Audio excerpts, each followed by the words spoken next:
The third step of developing an attitude of creative indifference is action. And this is actually a lot easier than acceptance because with action, you're going to have some problems that do have some solutions. Not always easy ones, but some problems can be solved.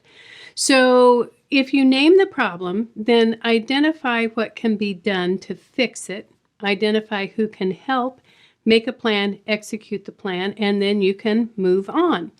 Now, for instance, my dear friend Judy called me a couple of weeks ago, and her husband, Brad, has been told that he has just a couple of months left to live. She is caring for him herself around the clock, 24/7, 7 days a week. And she told him that she was exhausted and that she needed some respite care and she needed to get some sleep because she just didn't know how much longer she could do this.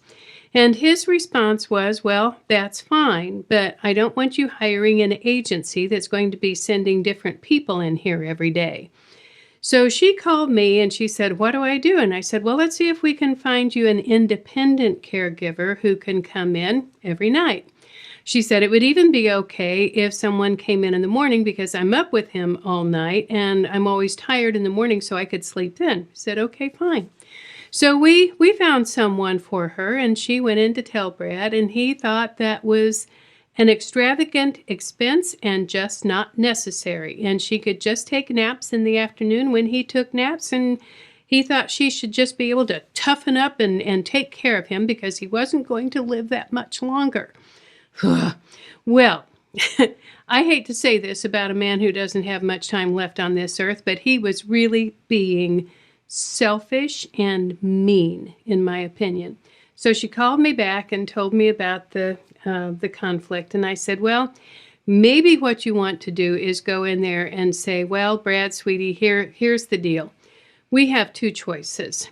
I have to get some rest. So we can either hire somebody to come in here and take care of you while I sleep, or we can put you into a nursing home where they have around-the-clock care and enough staff to care for you 24 hours a day. So what do you want to do? Well, he was not happy about it, but he agreed to have respite care, and we found a good individual to come in and help him. Now, that was not an easy solution because Judy had to have a really unpleasant conversation with her husband of 53 years, whose time on this earth was very limited. But she recognized that she was not going to be able to continue to care for him because she's elderly, her health is not great, and if she got down, they were going to be in a terrible mess. So she found the courage, she stiffened her backbone, and she solved the problem. Now, that was a relatively easy problem to solve. Not really, because it was a lot of emotional angst, but there was a solution to it. And, maybe your problem is that you have always kept an excellent house, or you've always had a perfectly manicured yard, and you simply do not have the time or the energy or the strength to do those things. Then I would tell you that the first thing you need to do is release your expectation of perfection. As a caregiver, trying to maintain standards that you have maintained in the past just is not achievable. So just let go of that. And then I want you to think about how you will deal with the problems for which there are no solutions.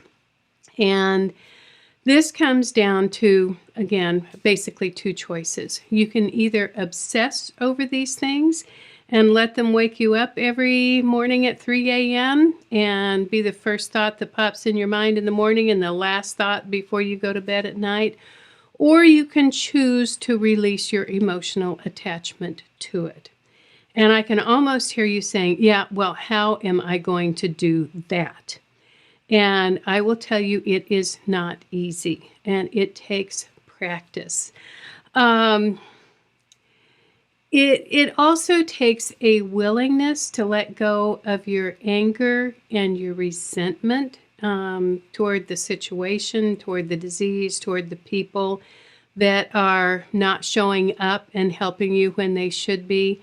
There's a lot to deal with when you're caring for somebody who can no longer care for himself. So I would tell you that if you recognize that you are not powerful enough to fix, change, or control problems, that perhaps practicing a mantra that you say over and over to yourself can help. So if you wake up in the middle of the night and this problem is heavy on your heart, perhaps you can say, I can't change this, I can't fix it, I can't control it, so I am going to let it go. I am not going to think about this. I can't change it, I can't fix it, I cannot control it, so I am going to let it go.